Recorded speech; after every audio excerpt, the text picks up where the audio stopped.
নমস্কাৰ বন্ধু বান্ধৱীসকল, মোৰ চেনেলৰ আন এটা ভিডিঅ'লৈ আপোনালোক সকলোকে স্বাগতম জনাইছোঁ। আৰু আজি ভিডিঅ'টো ৰাতিপুৱাই আৰম্ভ কৰিছোঁ।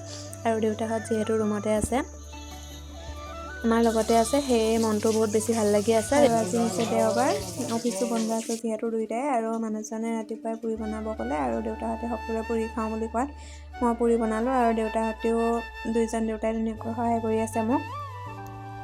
এয়া ফেচবিন আলু কাটি আছে দেউতাই, আৰু আনফালে দেউতাই আকৌ পুৰি বেলি দিলে, মই বনাই দিলোঁ ধুনীয়াকৈ। আৰু গোটেইকেইটা যিহেতু ৰুমতে আছোঁ, সেয়ে বহুত বেছিও ভাল লাগি আছে। আৰু দাদা আহিলে জয়ানগৰৰ পৰা, দাদাও আহিলে, গোটেইকেইটাই মিলি এনেকৈ আজি ৰাতিপুৱা এনেকৈ বনাওঁ বুলি কোৱাত পুৰি বনাই দিলোঁ। আৰু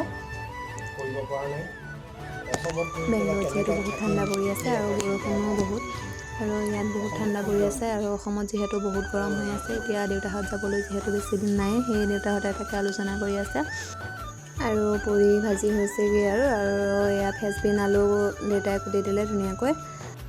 আৰু দুপৰীয়াৰ কাৰণে মানুহজনে মাছ আনিছে, আৰু দেউতাহঁত যিহেতু যাবলৈও বেছি দিন নাই, সেয়ে আজি দেওবাৰ বুলি মানুহজনে মাছ আনিলে। আৰু দীপু দাদাই ভাজিখন বনাওঁ বুলি কোৱাত তাকে বনাব দিলোঁ।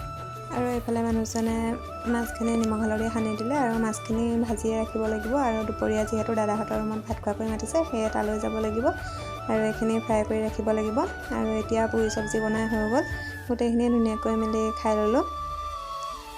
আৰু খাই বৈ আজৰি হ'ল, আৰু মই বাচন বাতি ধুলোঁ। আৰু মানুহজনে মাছ ভাজিম বুলি কোৱাত সেই মানুহজনকে ভাজিব দিলোঁ, খাই ল'লোঁ। আৰু এয়া মাছখিনিও ফ্ৰাই কৰি ল'লোঁ, সলনাকৈ গোটেইকেইটাই অলপ অলপ মাছ ফ্ৰাই কৰি ল'লোঁ। আৰু দুপৰীয়াৰ কাৰণে বগা সৰিয়হ তিয়াই ৰাখিছোঁ, সিহঁতি মিক্সিত পিচি পেলাই লৈ যাব দিছে যিহেতু দাদাহঁতে, সেয়ে তালৈ লৈ যাব লাগিব। আৰু মাছ যিহেতু সৰহকৈ আছিল, সেয়ে দেউতায়েও কেইপিচমান ভাজি দিলেহি।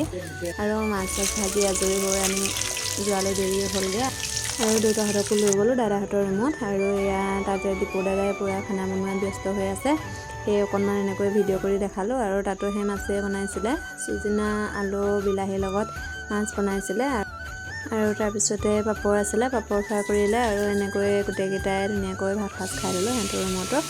আৰু খাই বৈ বজাৰ যাব লাগিব, দেউতাহঁত যাবলৈ যিহেতু বেছি দিন নাই, সেয়ে সকলোলৈকে সৰু সুৰা কিবাকিবি অলপ বজাৰ কৰিব আছে, সেয়ে বজাৰলৈ বুলি গোটেইকেইটা গ'লোঁ। ভণ্টি ভাইটি সকলোলৈকে সৰু সুৰাকৈ কিবাকিবি এটা কিনিব লাগিব, দেখাম বাৰু ভিডিঅ'। আৰু এতিয়া বজাৰ কৰি পালোঁগৈ, আৰু কি বজাৰ কৰা হ'ল নেক্সট ভিডিঅ'ত দেখাম বাৰু। আজি ভিডিঅ'ত দেখাবলৈ নহ'লে, আৰু ৰুমত আহি পোৱালৈও অকণমান দেৰি হ'লগৈ, সেয়ে কি বজাৰ কৰা হ'ল সেইখিনি নেক্সট ভিডিঅ'ত দেখাম বাৰু। আৰু এই ভিডিঅ'টোত দেউতাহঁতৰ লগত ফুৰিবলৈ যোৱা কেইখনমান ফটো আগবঢ়ালোঁ, কেনে পালে সকলোৱে জনাব।